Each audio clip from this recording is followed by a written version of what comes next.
Juno, like the city in Alaska. No, Juno, like the motion picture.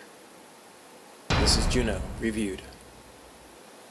If you've seen the preview for this film, you've pretty much seen the first 45 minutes of this film. And it's a real shame because all the jokes are spent in the preview and they're spoiled.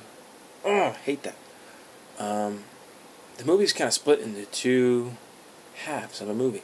The first half is a huge comedy, and the second half is a light drama.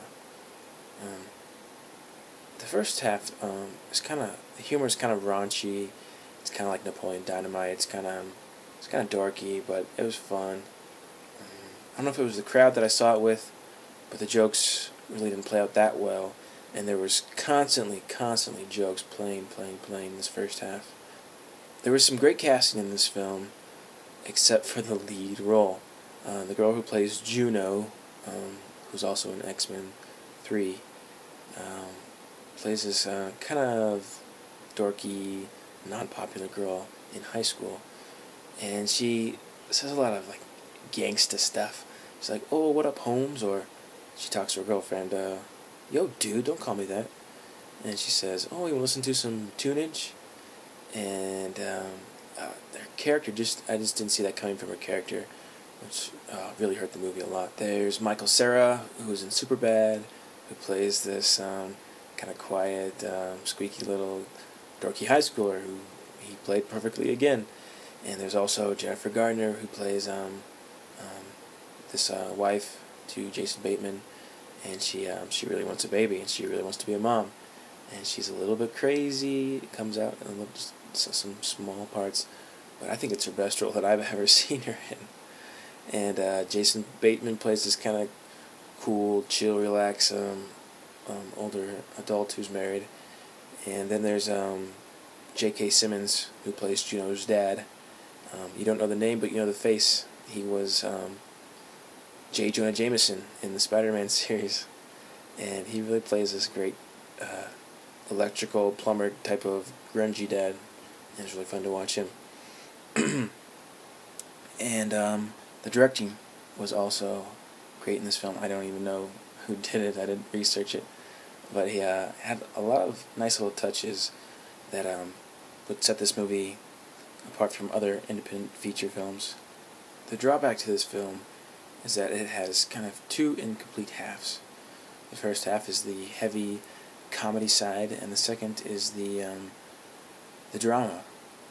And I don't know if it was the crowd that I was sitting with, or what, but the jokes just didn't fly with me, and I found myself saying, "Alright, let's get to the ending," because I'm about to walk out, and I'm thinking to myself, the ending is what's going to save this movie, and it really did. But it wasn't just the ending. It was the second half of the film, the drama side, which was really interesting. I told people I was going to go see this movie over break, and they're like, "Oh, Juno? Really, what's that about?" And I really couldn't tell them much about it. I said, it's about a girl who gets pregnant in high school. But after seeing it, what it really is about is the awkward parts in life, the hard parts, and it's also about the beautiful parts.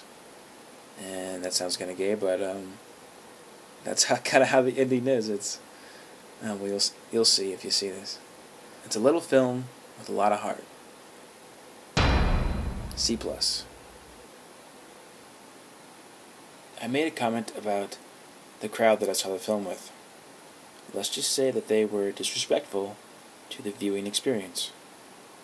Now, I'm a big believer in knowing that your mood can affect the way you perceive a film. If you've just gotten into a fight with a friend before you see a movie, it's going to affect the way you respond to the film and how you like it. If you have a crappy crowd, one where people are talking, kicking chairs, opening cell phones, it's going to give you a negative effect on how you see the film. And unfortunately, from time to time, this happens to me, and it affects my reviews. I could have gone B-, C+ with this film. I went with a C+.